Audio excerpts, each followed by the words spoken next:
Yes people, good morning, good evening, good afternoon. जो video देख रहे हैं हम सबके लिए कैसे हैं सब लोग? बेटर ओके, एक बार फिर से स्वागत है आप सबका हमारे नए लेक्चर में। गाइस आज की क्लास के अंदर हम लोग जो है वो क्या करने वाले हैं, आज की इस वीडियो के अंदर हम लोग जो है वो बिजनेस फाइनेंस के बहुत इंपॉर्टेंट एमसीक्यूज को जो है वो डिस्कस करेंगे। अभी तक लगभग हम 175 क्वेश्चन जो है वो डिस्कस कर चुके हैं। ओके, और आज की इस वीडियो के अंदर हम लोग जो है वो टोटल मिला के 37 क्वेश्चन को जो है वो डिस्कस करेंगे। बहुत ही बढ़िया वाले क्वेश्चन है। ओके, आप इनको लगाएंगे तो आपको मजा आएगा बिल्कुल, ठीक है ना। तो अभी हम जो है वो आज का जो वीडियो है उसके अंदर तो एमसीक्यूज कर रहे हैं। उसके बाद जो नेक्स्ट वीडियो होगा उसके अंदर हम लोग जो है पूरा का पूरा बिजनेस फाइनेंस जो है उसकी करेंगे रिवीजन। लेकिन अब की बार रिवीजन कुछ अलग तरीके से होगी। पहले हम क्या करते थे कि एक या दो लेक्चर के अंदर हम लोग जो है वो रिवीजन करते थे। ओके, अब की बार हम डिटेल रिवीजन करेंगे कि अगर आप वो रिवीजन वीडियोस भी अगर लगा ले तो भी आपका काम चल जाए। इस तरीके से हम लोग जो है वो कॉन्सेप्ट को रिवाइज करेंगे, ठीक है ना। तो 3-3 या 4-4 चैप्टर्स को एक वीडियो के अंदर हम लोग कवर करेंगे। थोड़ा बड़ा वीडियो बनेगा, लगभग 1.5-2 घंटे का, लेकिन उसके अंदर पूरा का पूरा जो आपका टॉपिक है एकदम बढ़िया तरीके से जो है वो कवर हो जाएगा। ओके, तो उस तरीके से हम लोग जो रिवीजन करने वाले हैं, ठीक है ना। तो आइए शुरुआत करते हैं पहले आज के अपने क्वेश्चंस को। तो आज की इस वीडियो में हम लोग क्या करने वाले हैं, टोटल मिला के 37 क्वेश्चंस को जो है वो डिस्कस करेंगे। सारे के सारे एग्जाम ओरिएंटेड क्वेश्चन है, बहुत बढ़िया वाले क्वेश्चन है। कुछ चीजें इसमें आपको नई भी सीखने को जो है वो मिलेगी। ओके जी, तो पहले आप क्वेश्चन बढ़िया तरीके से लगा लीजिए, उसके बाद फिर आगे देखेंगे। एक सेकेंड रुकिएगा।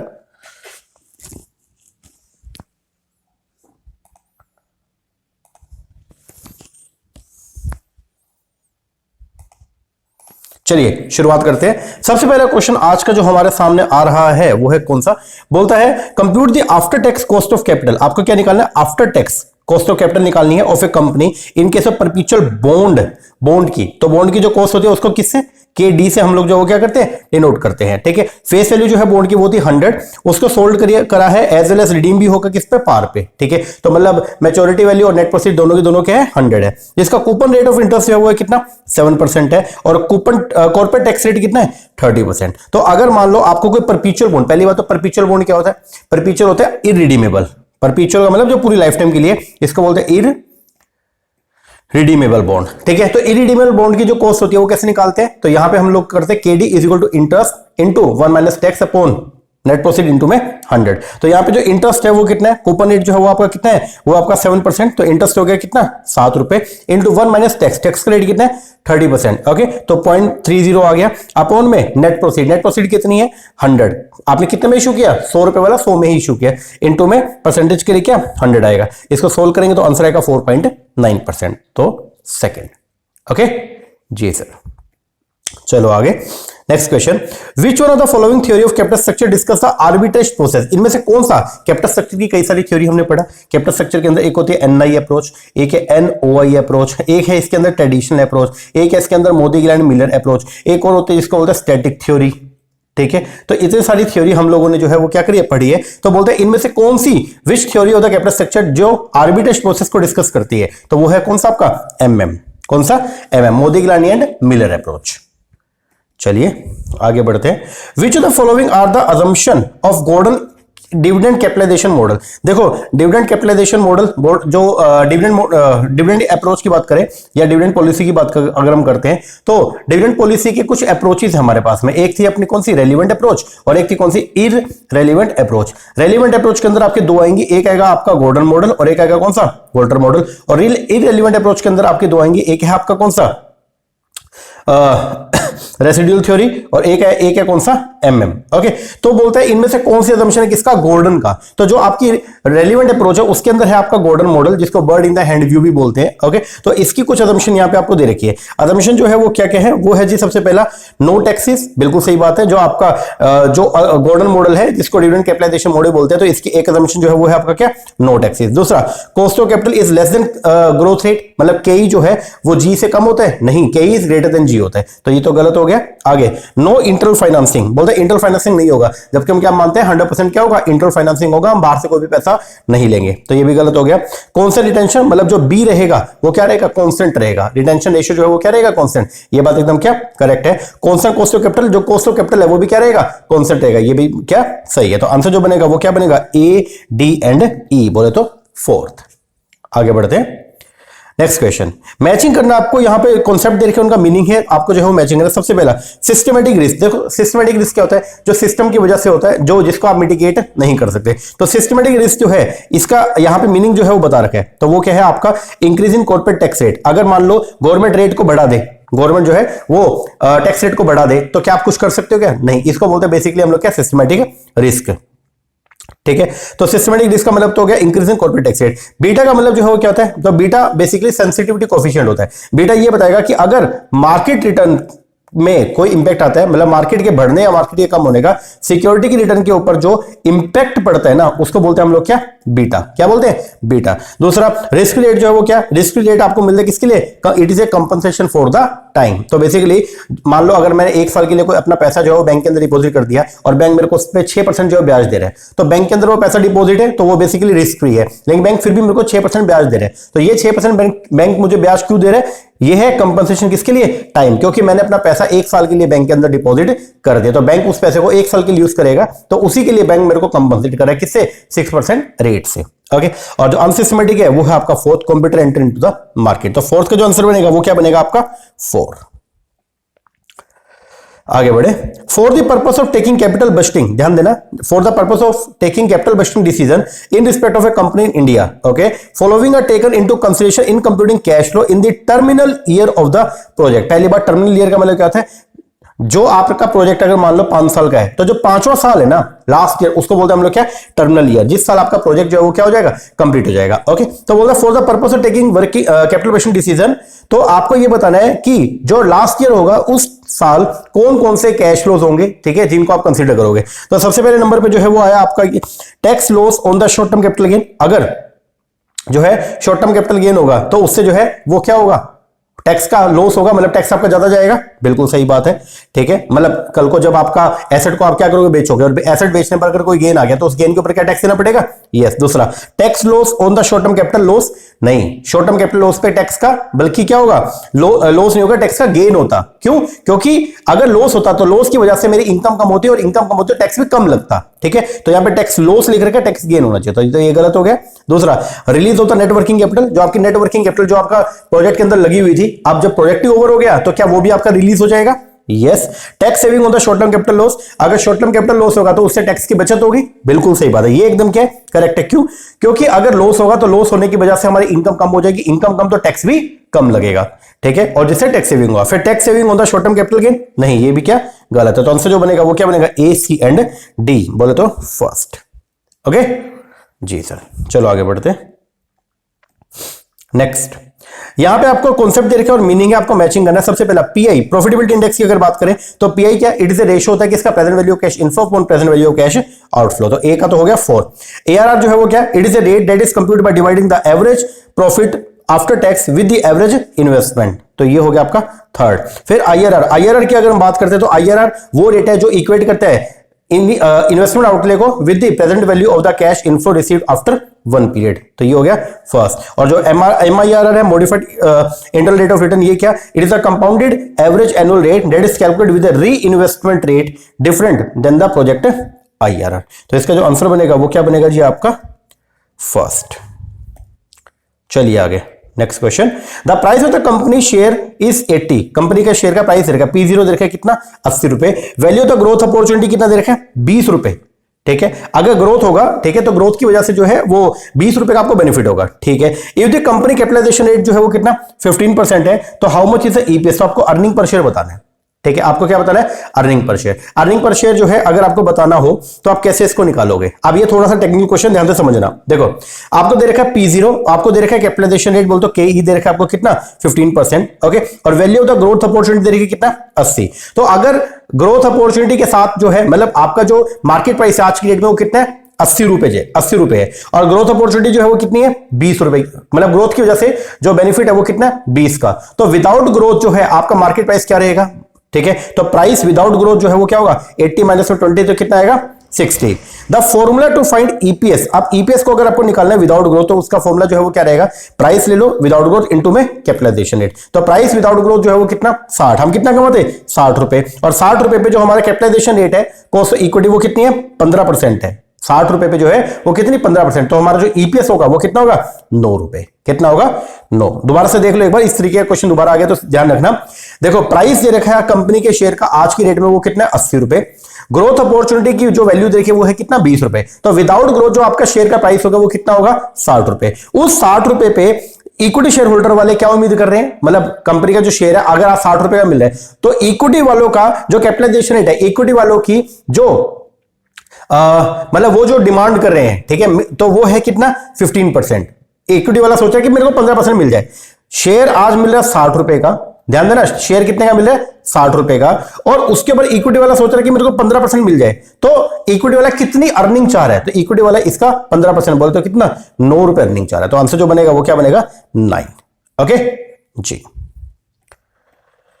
आगे द अर्निंग पर शेयर दे रखे अवंती कॉर्पोरेशन का 4 रुपए। रेट ऑफ रिटर्न जो है वो दे रखा है आपका 16%। तो रेट ऑफ रिटर्न मतलब आर है कितना 16%। And required return the return required by the share holder है कितना 12%। What will be the price per share as per the Walter model, अगर पे आउट रेशियो जो है वो कितना 40%। तो अगर आपका DP ratio, dividend pay out ratio 40% है तो आपको बताना है प्राइस। तो P0 का फॉर्मूला जो है वोल्टर मॉडल के हिसाब से, जो P0 का फॉर्मूला जो है वो क्या होता है डीपीएस अपॉन केई प्लस आर अपॉन केई into EPS minus DPS upon में केई। तो यहाँ पे डिविडेंड पर शेयर जो है वो कैसे होगा, अर्निंग है कितनी 4 रुपए, जो अर्निंग पर शेयर कितना 4, और इसमें 40% जो है वो क्या डीपी रेशियो है, ठीक है। तो 4 इंटू में 40 करेंगे तो कितना आएगा 1.6। तो 1.6 अपॉन में केई, केई कितना है 12%, तो ये आ गया, प्लस आर अपॉन केई into EPS minus DPS upon में केई। इसको सोल्व करेंगे तो आंसर आएगा क्या 40।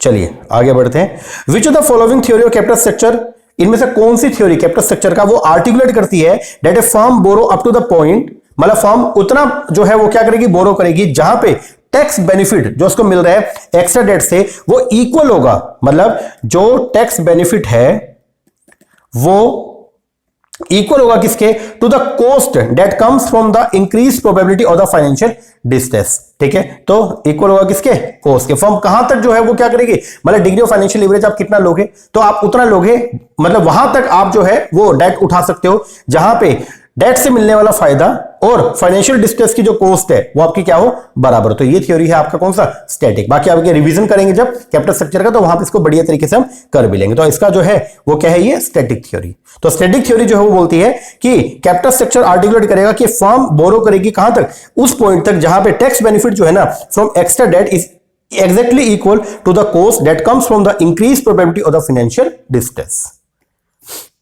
आ गया ये द पी रेशियो देखे एक फर्म का in certain industry follow the normal distribution. वैसे ये क्वेश्चन जो है वो फाइनेंस का नहीं है, ये क्वेश्चन जो है ये है स्टैट का, ठीक है। लेकिन आपको मैं थोड़ा तरीके से करवाता हूं। देखो बोलते हैं द पी रेशियो जो है एक इंडस्ट्री का वो दे रखा है वो फॉलो करता है किसको नॉर्मल डिस्ट्रीब्यूशन को, ठीक है। अब नॉर्मल डिस्ट्रीब्यूशन की अगर हम बात करते हैं तो वो कुछ ऐसा बनता है,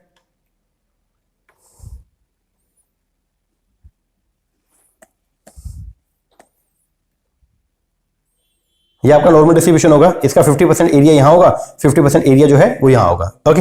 तो बोलता है पी रेशियो जो है एक कंपनी का वो इन ए सर्टेन, अब एक बार पी रेशियो को भूल जाना, बात जो है उसको मतलब कॉन्सेप्ट के ऊपर ध्यान देना। बोलता है प्राइस अर्निंग रेशियो जो एक फर्म का इन ए सर्टेन इंडस्ट्री वो फॉलो करता है नॉर्मल डिस्ट्रीब्यूशन को, ठीक है जी। फर्म का जो पी रेशियो है has a standardised value, Z की वैल्यू जो है वो कितनी है 1 है and it is included in the highest. तो बताओ वो फर्म जो है वो हाईएस्ट किस में आएगी, मतलब इंडस्ट्री की जो है वो टॉप किसके अंदर आएगी, ठीक है। अब देखो जेड स्कोर को हम यूज करते हैं क्या करने के लिए, मतलब जो जेड स्कोर है स्टैट्स के अंदर जो लार्ज सैंपल टेस्ट होता है ना, तो वहां पे जेड स्कोर को हम लोग जो है यूज करते हैं क्या करने के लिए to solve the problem of the normal distributed sample, ठीक है। द स्कोर इंडिकेट करता है percentage of the certain measure, it can be found looking at the Z table. तो जेड अगर 1 है तो इसकी पी वैल्यू जो है वो क्या होती है, वो होती है 0.8413। तो इसका मतलब जो है वो क्या हो गया, so it is the highest, so it is in the highest 1 minus 0.8413। तो बोले तो आंसर आएगा 16%। लेकिन इसको दूसरे तरीके से हम कैसे समझते हैं उसको देखो एक बार, ठीक है। इस तरीके से a firm with standardised value, अगर एक फर्म जिसकी standard value Z equal to क्या है 1 है, ठीक है, इज 1 स्टैंडर्ड डेविएशन, ठीक है, अबव द मीन। तो ये क्या होगा, ये मीन से 1 स्टैंडर्ड डेविएशन जो है वो क्या होगा ज्यादा होगा। नॉर्मल डिस्ट्रीब्यूशन के अंदर जो है 68%, 1 स्टैंडर्ड डेविएशन जो है वो क्या होता है 68% जो डेटा है वो फॉल करेगा with in 1 standard deviation, mean से 68%, ठीक है। तो बिटवीन जेड -1 से +1 ऐसा होता है ना। हम अगर ये लेके चलें तो ये -1 से +1 इसके बीच में 68% एरिया जो है ये कवर करेगा। ऐसा हम लेके चलते हैं, ध्यान देना जी।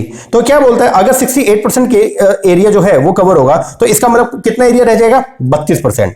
32% एरिया आउटसाइड रहेगा इस रेंज से, और 32% दोनों तरफ है। तो अगर आप इसको क्या करेंगे, दो पार्ट में स्प्लिट करेंगे, ठीक है, तो कितना 16%, ठीक है। तो अगर इसको हम स्प्लिट करेंगे equally between the two tail of the distribution, तो ईच टेल में कितना आएगा, 16% ऑफ द डेटा। तो firm with a Z score of 1 would be in the top 16% of the firm in its industry. तो approximately मैंने 16% लिए, अगर आप इसको पूरा करके देखेंगे तो आंसर वही आएगा आपका कितना, 15.87, ठीक है। तो वैसे एक क्वेश्चन जो है वो तो था तो किसका, स्टैट्स का, लेकिन हमने इसको यहां पे कवर कर लिया। आ गई, which of the following are the constituent of the trilemma of the international finance. इनमें से कौन सा ट्राइलेमा है किसका, इंटरनेशनल फाइनेंस का। तो इंटरनेशनल फाइनेंस के ट्राइलेमा की अगर बात करते हैं तो उसके अंदर तीन चीजें आती हैं। एक आता है free flow of the capital, ठीक है, एक है फिक्स एक्सचेंज रेट, और एक है इंडिपेंडेंट मॉनेटरी पॉलिसी। तो आंसर जो बनेगा वो क्या बनेगा, ए, बी एंड सी। बोल दो फर्स्ट। आगे, given below are the two statement, दो स्टेटमेंट आपको जो है वो दे रखी है, एक है असर्शन, एक है रीजनिंग। आपको बताना है कौन सा सही है कौन सा गलत है क्या है। सबसे पहले बोलते हैं यूजली मैन्युफैक्चरिंग कंपनी जो होती है ना, वो यूज करते हैं सेल एंड लीजबैक अरेंजमेंट को क्या करने के लिए, अनलॉक करने के लिए इन्वेस्टमेंट ऑफ फिक्स एसेट। ये बात एकदम क्या सही है। जो मैन्युफैक्चरिंग कंपनी है उनके पास में एसेट खुद के पास पड़ी होती है, लेकिन वो क्या करते हैं, अपने एसेट को पहले किराए पे देंगे और बाद में उसी मतलब अपने एसेट को पहले बेच देंगे और बाद में उसको किराए पे ले लेंगी, ताकि उनके पास में जो है कैश जो है मतलब कैश का इनफ्लो हो जाए। ये बात एकदम क्या करेक्ट है। रीजन तर्क है, बोलते सेल एंड लीज बैक के अंदर कंपनी सेल करती है एसेट को लीजिंग कंपनी को and lease it back to enjoy the uninterrupted use of the asset in their business. ये बात भी एकदम क्या सही है, लेकिन रीजनिंग करेक्टली इसको असर्शन को एक्सप्लेन नहीं कर रहा है। क्यों, ऊपर क्या बोल रहा है, मैन्युफैक्चरिंग कंपनी यूज करती है सेल एंड लीज बैक को अनलॉक करने के लिए इन्वेस्टमेंट, ताकि हमारी इन्वेस्टमेंट जो है वो क्या हो जाए, फ्री हो जाए। या ऊपर जो बात की गई है वो किसकी की गई है कि इन्वेस्टमेंट फ्री हो जाएगी, ठीक है। तो रीजनिंग क्या बनती है, रीजनिंग ये होता है सो दैट हम उस पैसे को यूज कर पाए, ठीक है ना। और नीचे जबकि क्या बोल रहे हैं, या सेल एंड लीज बैक के अंदर कंपनी सेल करेगी एसेट्स को और उसको वापस लीज पे लेगी, सो दैट कि वो अनइंटरप्टेड यूज कर पाए एसेट को। ऊपर इन्वेस्टमेंट की बात की गई, नीचे एसेट की बात की गई, तो दोनों के अंदर जो है फर्क है, ठीक है ना। इसीलिए हम बोलेंगे बातें दोनों सही है, लेकिन रीजनिंग करेक्टली असर्शन को एक्सप्लेन नहीं कर। अगर नीचे ये बोलता कि सेल एंड लीजबैक के अंदर कंपनी वो जो पैसा उसको रियलाइज हो गया उसको कहीं और यूज कर सकती है, तो फिर रीजनिंग एकदम क्या होता, करेक्ट होता। तो आंसर इसका जो बनेगा वो क्या बनेगा, second. Both assertion reasoning true है, but reasoning is not the correct explanation of A. आगे बढ़े, मैचिंग करना है जी आपको। पूलिंग का मतलब जो है क्या होता है, पूलिंग का मतलब होता है holding and managing of cash by the affiliate, इसको पूल बोलते हैं। फाइनेंशियल हेज का मतलब जो है वो क्या होता है, जब आप साइमल्टेनियसली बोरो करते हैं, लेंडिंग करते हैं टू डिफरेंट करेंसी, उसको बोलते हैं फाइनेंशियली हेज कर लिया आपने। नेचुरल हेज का मतलब क्या होता है, जब आप प्रोडक्शन फैसिलिटी जो है अलग अलग कंट्री में बना लेंगे ना, ठीक है, तो आपकी जो पैसा बाहर से आना है या बाहर आपने पेमेंट जो करनी है वो नेचुरली क्या हो जाएगा, हेज हो जाएगा। एंड नेटिंग का मतलब क्या होता है, reduction of the foreign exchange risk through leading and lagging, ठीक है, उसको बोलते हैं नेटिंग करना। तो आंसर जो बनेगा 13 का वो क्या बनेगा, सेकंड। आगे, टोटल रिटर्न दे रखिए इक्विटी स्टॉक का ड्यूरिंग द ईयर वो है आपका 12.5%, ठीक है जी। रेट ऑफ इन्फ्लेशन जो है वो दे रखा है कितना, 3.5%, ठीक है। तो रियल या इन्फ्लेशन एडजस्टेड रिटर्न जो है वो आपको बतानी है, रियल जो रेट है वो बताना है। देखो फॉर्मूला कहता है 1 plus nominal interest rate is equal to 1 plus में real interest rate into 1 plus में इन्फ्लेशन रेट। तो नॉमिनल इंटरेस्ट रेट है 12.5, तो कैसे लिखेंगे, 1 प्लस में 0.125 इंटू में 1 प्लस में रियल इंटरेस्ट रेट ये निकालना है और इंटू 1 प्लस इन्फ्लेशन, इन्फ्लेशन है 3.5%, तो ये आएगा 0.035। इसको अगर मैं सोल्व करता हूं, ठीक है, तो आंसर जो मेरा बनेगा वो बनेगा 8.7%, 4। चलिए आगे, next question. Optimum capital budget जो है एक फर्म का वो रिफ्लेक्ट होता है by the intersection point of. Optimum capital budget जो है वो क्या होता है, ऑप्टिमम कैपिटल बजट वो है जहां पे आपकी इन्वेस्टमेंट अपॉर्चुनिटी शेड्यूल और आपका मार्जिनल कॉस्ट ऑफ कैपिटल एक दूसरे को क्या करता है, इंटरसेक्ट करता है ना। ये है आपका क्या, this is known as the optimum capital budget. तो आंसर जो बनेगा वो क्या बनेगा इसका, थर्ड। तो ऑप्टिमम कैपिटल बजट जो है एक फर्म का वो रिफ्लेक्ट होता है by the intersection point of the investment opportunity curve and marginal cost of capital curve. आगे, which of the following describe करता है इंटरवेंशन करेंसी, इनमें से कौन सी इंटरवेंशन करेंसी है। इंटरवेंशन करेंसी वो है the currency in terms of domestic currency is quoted, उसको बोलते हैं हम लोग क्या, इंटरवेंशन करेंसी। आगे, from the following which is the uncommon feature, इनमें से कौन सा अनकॉमन फीचर है किसका, प्राइवेट इक्विटी का एंड वेंचर कैपिटल का। ठीक है, वेंचर कैपिटल आपको मालूम ही होगा, जोखिम पूंजी इसको बोलता है। तो नए नए स्टार्टअप जिसके अंदर रिस्क बहुत ज्यादा है, तो उन लोगों को जो पैसा प्रोवाइड होता है उनको बोलते हैं हम लोग क्या, venture capital. Okay, and private capital तो आपको मालूम ही है। तो बोलते हैं इनमें से कौन सा अनकॉमन फीचर, ये आपको कुछ फीचर दे रखे हैं किसके, प्राइवेट इक्विटी के एंड वेंचर इक्विटी के, वेंचर कैपिटल के। आपको बताना है इनमें से कौन सा अनकॉमन फीचर है। ठीक है, सबसे पहला, both invest in company that are not able to और ready to gain capital from the public. ये बात ये तो कॉमन बात है, क्योंकि वेंचर कैपिटल में वही होता है कि इनको नॉर्मल पब्लिक से पैसा नहीं मिलता। दूसरा, इनकी जो इन्वेस्टमेंट है उसको यूज किया जा सकता है फॉर फाइनेंशियल और operating restructuring of the investor company. ये इसका अनकॉमन फीचर है। ठीक है ना, बाकी दो भी एक बार देख लो। They are set up the independent pool of the capital contribute by the institution और द हाई नेटवर्थ इंडिविजुअल। मतलब ये इंडिपेंडेंट पूल ऑफ कैपिटल होती है, कुछ लोग मिलकर के इसको जमा कर लेते हैं, ये तो नॉर्मल बात है। इनकी activity are subject of few regulation, ये भी नॉर्मल बात है। लेकिन ये जो इन्वेस्टमेंट है, जो पैसा उन्होंने इकट्ठा किया, इसको यूज किया जा सकता है फाइनेंशियली ऑपरेटिंग रीस्ट्रक्चरिंग के लिए ऑफ द इन्वेस्टर कंपनी। ये इसका अनकॉमन फीचर है, ध्यान रखना। आगे, द डिविडेंड इररिलेवेंट थ्योरी जो है एमएम मॉडल जो है वो डिपेंड करता है on which one of the following relationship between the investment policy and the dividend policy. सबसे पहला, since dividend policy is irrelevant, तो बोलते हैं इन्वेस्टमेंट पॉलिसी और डिविडेंड पॉलिसी में कोई रिलेशन नहीं है। गलत, ये बात एकदम क्या गलत है। चाहे डिविडेंड पॉलिसी आपकी जो है वो इररिलेवेंट है, लेकिन दोनों के अंदर जो है वो रिलेशन होता है। Level of investment does not influence और मैटर द डिविडेंड डिसीजन, बिल्कुल गलत बात है, क्योंकि अगर आप इन्वेस्टमेंट कर दोगे तो डिविडेंड के लिए पैसा बचेगा कम, तो वो इसका इन्फ्लुएंस करेगा, तो ये भी गलत है। वंस डिविडेंड पॉलिसी सेट, तो इन्वेस्टमेंट डिसीजन रेसिडुअल होते हैं, नहीं, यहां पे हम लोग बल्कि जो है वो इन्वेस्टमेंट पॉलिसी को सेट करते हैं, ठीक है, ना कि डिविडेंड पॉलिसी को, ये भी गलत है। तो बोलते हैं the investment policy set ahead of time, बोलते हैं इन्वेस्टमेंट पॉलिसी पहले डिसाइड होती है and not altered by the change in dividend policy. ये बात एकदम क्या है, करेक्ट है। तो आंसर जो बनेगा वो क्या बनेगा, 18th का 4। आगे बढ़े, the adjusted present value model used by the MNC to evaluate capital based decision, वो कौन सा होता है, तो वो है आपका वैल्यू एडिटिव अप्रोच। तो यहां पे हम ये मानते हैं कि जो भी हर प्रोजेक्ट से आने वाली जो भी एनपीवी है उसको हम क्या करते रहेंगे, ऐड करते रहेंगे। तो जनरली इसका एक दूसरा इंपैक्ट ये भी है, it states that the value of the total NPV of a bigger project is equal to the summation of all smaller NPV of the project. ठीक है, तो मतलब एक बड़े प्रोजेक्ट से आने वाली एनपीवी बराबर होगी किसके, अलग अलग स्मॉल प्रोजेक्ट से आने वाली एनपीवी के जोड़ के। ठीक है, ये थोड़ा देख लेना एक बार।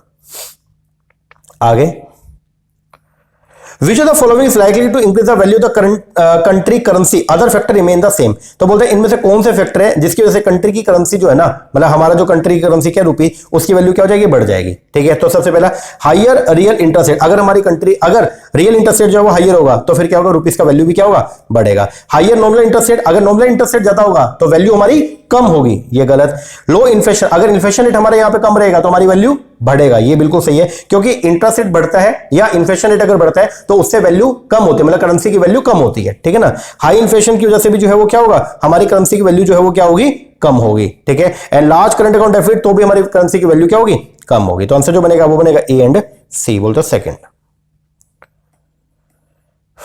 मैचिंग करना आपको यहां पे कैपिटल स्ट्रक्चर की थ्योरी और की कंपोनेंट है। एमएम अप्रोच जो है वो वहां पे बात की जाती है किसका, होममेड लीवरेज के बारे में। पैकिंग ऑर्डर थ्योरी के जो है वो ये बोलते हैं कि यहां पे कोई भी टारगेट कैपिटल स्ट्रक्चर नहीं होता। ट्रेड ऑफ थ्योरी की अगर बात करते हैं तो ये है क्या, it is a cost of financial distress. और डिविडेंड सिग्नलिंग जो है, मतलब सिग्नलिंग थ्योरी जो है ये बात करती है किसके बारे में, असिमेट्रिक इंफॉर्मेशन के बारे में। तो 21 का जो है वो बनेगा क्या, सेकेंड। आगे, which of the following element cause problem in the application of IRR method while evaluate mutually exclusive project? पहली बात तो mutually exclusive project क्या होता है कि अगर मान लो दो प्रोजेक्ट हैं A और प्रोजेक्ट बी, इनको म्यूचुअली एक्सक्लूसिव कब बोलेंगे, अगर ए हमने क्या कर लिया, एक्सेप्ट कर लिया, तो बी अपने आप ही क्या हो जाएगा, रिजेक्ट हो जाएगा। या बी अगर हमने क्या कर लिया, एक्सेप्ट कर लिया, तो ए अपने आप ही क्या हो जाएगा, रिजेक्ट हो जाएगा। इसको बोलते हैं हम लोग क्या, म्यूचुअली एक्सक्लूसिव। तो बोलते हैं जब आप दो म्यूचुअली एक्सक्लूसिव प्रोजेक्ट को इवेल्यूएट करेंगे तो कौन कौन से ऐसे फैक्टर है जिनकी वजह से प्रॉब्लम क्रिएट होगा। सबसे पहला डिस्काउंट रेट, नहीं, ये तो हर प्रोजेक्ट का जो है वो क्या रहेगा, आपका अलग रहेगा। दूसरा जो है वो क्या, टाइमिंग, क्या टाइमिंग का इंपैक्ट पड़ेगा, यस, टाइमिंग का जो है वो इंपैक्ट पड़ता है, क्योंकि अगर एक प्रोजेक्ट 10 साल का और एक प्रोजेक्ट 8 साल का है, इसकी वजह से जो है वो इंपैक्ट आएगा। स्केल, एक प्रोजेक्ट 1 लाख का और एक प्रोजेक्ट 5 लाख का है, तो इसकी वजह से फर्क आएगा। रिवर्सिंग फ्लो, इसका कोई मतलब नहीं होता। लीवरेज, इसका कोई मतलब नहीं है। तो आंसर जो बनेगा वो बनेगा बी एंड सी। आगे, which on the following is an operational technique of hedging. इनमें से कौन सी ऑपरेशनल टेक्निक है किसका? Hedging the transaction exposure. जो आपका ट्रांजैक्शन एक्सपोजर है उसको हेज करने की ऑपरेशनल टेक्निक जो है वो कौन सी है? तो ऑपरेशनल टेक्निक जो है वो है क्या? मतलब जो ट्रांजैक्शन एक्सपोजर है, रूटीन में होने वाला जो एक्सपोजर है, ठीक है, रूटीन में जो आप एक्सपोर्ट इंपोर्ट करते हो, तो उससे आप कैसे इसको जो है वो क्या कर सकते हो? अपने जो फाइनेंशियल ट्रांजैक्शंस है जो आपकी फॉरेन करेंसी में होनी है उसको आप कैसे हेज कर सकते हो? तो वो है hedging through the leading and lagging. जहां पे रिस्क है वहां पे आप क्या कर दो? पेमेंट जल्दी कर दो। जहां आपको लगता है कि नहीं भाई आप फ्यूचर के अंदर जो है वो कैश फ्लो क्या होंगे, मतलब अगर आपको पैसा रिसीव होना है और आपको लगे फ्यूचर में कैश फ्लो बढ़ेगा, मतलब जो करेंसी रेट बढ़ेगा, तो हम क्या कर सकते हैं? तो हम लैगिंग भी कर सकते हैं, ठीक है। तो आंसर जो बनेगा वो क्या बनेगा? 4। आगे बढ़े। Given below are the two statement, एक assertion एक रीजनिंग। सबसे पहला बोलता है cross listing can potentially increase the stock price and lower the cost of capital. ये बात एकदम क्या है? करेक्ट है। जो आपका स्टॉक लिस्टिंग क्रॉस लिस्टिंग होता है, इसमें क्या होता है? जब हम अपनी सिक्योरिटी को एक से ज्यादा मल्टीपल स्टॉक एक्सचेंज के अंदर क्या करते हैं? लिस्ट करवाते हैं, उसको बोलते हैं क्रॉस लिस्टिंग। तो ये बात एकदम क्या करेक्ट है। रीजन में बोल रहा है क्रॉस लिस्टिंग की वजह से आपको फायदा मिलता है वाइडर स्टॉक ओनरशिप। हाँ, ये बात एकदम करेक्ट है। एंड इससे एक्सपेंड होता है investor base of the firm stock. ये बात भी एकदम क्या करेक्ट है। तो दोनों की दोनों बातें सही है और रीजनिंग करेक्टली असर्शन को एक्सप्लेन भी कर रहा है। तो आंसर जो बनेगा 24 का वो बनेगा फर्स्ट। आगे, रिटर्न ऑन कैपिटल इन्वेस्टेड। ध्यान देना, return on capital invested is एक कॉन्सेप्ट है जो मेजर करता है profit which A firm earn on investing a unit of capital. बिल्कुल सही बात है, ये एकदम क्या करेक्ट है कि फर्म जो पैसा लगाएगी उसके ऊपर फर्म जो कमाएगी उसका बोलता है return on capital invested. Reason बोलता है yield on capital is another term employed to express the idea. और यील्ड ऑन कैपिटल ये भी एक दूसरा तरीका है इसी आइडिया को एक्सप्रेस करने का। हाँ, ये बात भी सही है। तो दोनों बातें सही है, लेकिन रीजनिंग जो है वो असर्शन को एक्सप्लेन नहीं करा। तो आंसर जो बनेगा वो बनेगा सेकंड।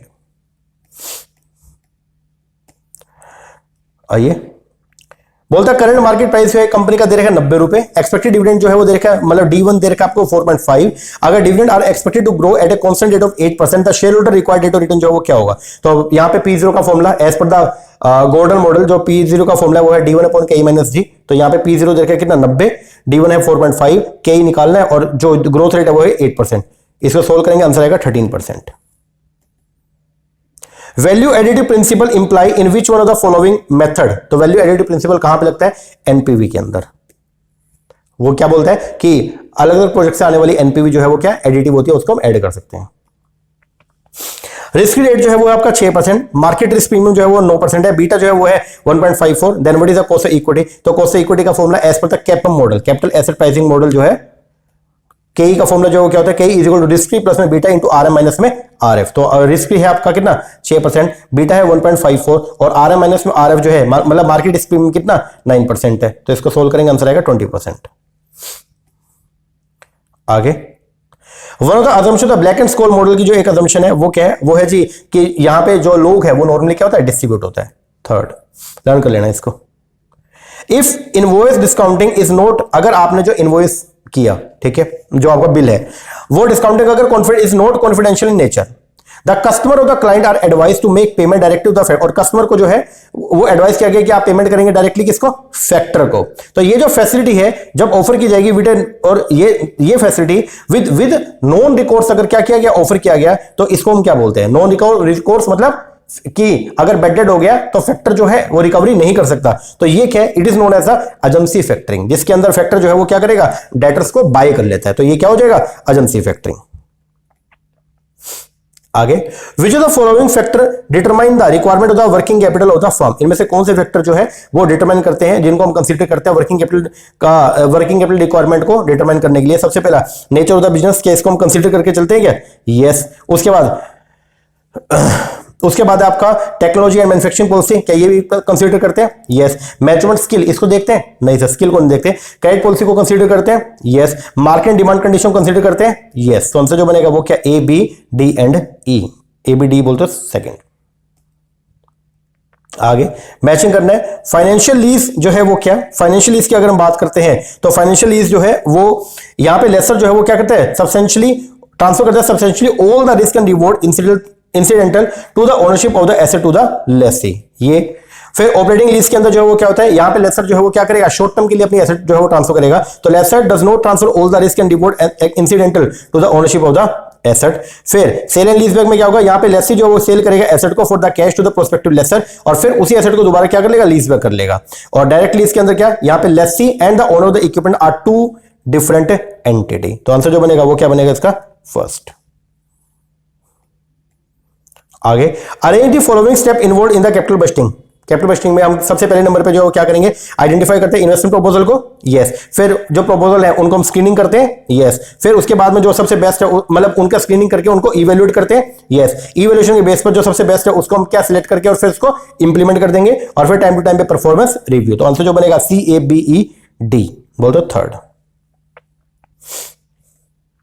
आगे, डेल लिमिटेड का 100 रुपए का प्रेफरेंस शेयर है जो रिडीम करेंगे at a premium of 10% with 15 year का मैच्योरिटी। कूपन रेट है 12%, फ्लोटेशन कॉस्ट है 5% और सेल प्राइस है वो है 95। कैलकुलेट करें cost of preference share and select the correct option. तो कॉस्ट ऑफ प्रेफरेंस अगर आपको निकालना है तो उसका फॉर्मूला जो है क्या, डिविडेंड प्लस में maturity value minus net proceed upon में n अपॉन में maturity value plus net proceed upon में 2। तो यहाँ पे डिविडेंड जो है वो क्या है, कूपन रेट आपको कितना देखा है 12%, तो डिविडेंड का रेट कितना, 100 रुपए पे 12%, 12 रुपए प्लस मैच्योरिटी वैल्यू कितने पे करना है, 10% प्रीमियम पे मैच्योर करना है। तो इसका मतलब 100 प्लस में 10% 110 जाएगा। और आपको जो मिला है वो क्या मिला है, आपने बेचा था 95 रुपए में, मतलब नेट प्रोसीड आपको 95 मिलता, लेकिन उसमें 5% तो फ्लोटेशन कॉस्ट है। तो नेट प्रोसीड कितना मिला होगा, टोटल पैसा आपको मिला कितना, मैंने शेयर इशू किया है 95 में और उसमें 5% तो खर्चा हो गया, तो 95 का 5% जो है वो हो गया 4 रुपए 75 पैसे। तो मुझे जो नेट प्रोसीड मिला वो मिला 90.25। इनको यहां पे पुट करो, आंसर आएगा 13.33%। आगे, एक्सचेंज डेप्रिसिएशन रेट जो है of one currency in relation to another currency is approximately equal to their. तो वो किसके बराबर होता है, तो वो बराबर होता है inflation rate differential and interest rate differential. तो आंसर आएगा A एंड B। ठीक है, जो हमने पढ़ा था ना वहां पे गोस्टफ कैसल का जो थ्योरी था, परचेजिंग पावर पैरिटी थ्योरी, ठीक है ना वो सब, और फिर फिशर इफेक्ट वो। और आज का जो हमारा लास्ट क्वेश्चन है वो है ये, बोलता है IRR मेथड ऑफर करता है विच of the following advantage. IRR के एडवांटेज जो है वो आपको जो है वो बताने हैं। सबसे पहला IRR मेथड जो है वो रिकॉग्नाइज करके चलता टाइम वैल्यू ऑफ मनी को, yes. It is consistent with the share holder profit maximisation objective, बिल्कुल सही बात है। It consider all the cash flow, ये क्या मतलब एक प्रोडक्ट के एंटायर लाइफ में होने वाले कैश फ्लो को कंसीडर करते हैं, yes. It generally give the same acceptance to NPV, बिल्कुल सही बात है। It consider all positive NPV over the entire life of the project, क्या ये सभी पॉजिटिव एनपीवी को कंसीडर करते हैं, नहीं। तो आंसर जो बनेगा वो क्या बनेगा, A B C and D, बोल दो थर्ड।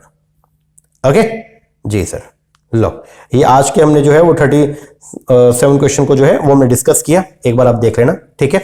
और लगभग क्वेश्चन मैंने सारे के सारे करवा दिए, लगभग हमने लगभग 200 क्वेश्चन इसके जो है कर लिए फाइनेंस के बढ़िया वाले क्वेश्चन। ओके, अब नेक्स्ट वीडियो के अंदर हम लोग जो क्या करने वाले, नेक्स्ट वीडियो के अंदर हम लोग जो है वो शुरू करेंगे इसकी रिवीजन वीडियो। ओके, और लगभग 3 पार्ट में जो है बढ़िया तरीके से 3 पार्ट हम लगाएंगे और पूरा का पूरा फाइनेंस इसको अच्छे से हम लोग जो है रिवाइज करेंगे। अगर अभी 3 वीडियो भी लगा लेंगे फाइनेंस का, मैं बोलता हूं उसके बाद आपको डिटेल जो वीडियोस हैं वो नहीं भी करी हैं तो भी इनसे काम चल जाएगा आपका। हर एक कॉन्सेप्ट को इसके अंदर मैं कवर करूंगा। ओके जी सर, चलो एक बार इसको करो।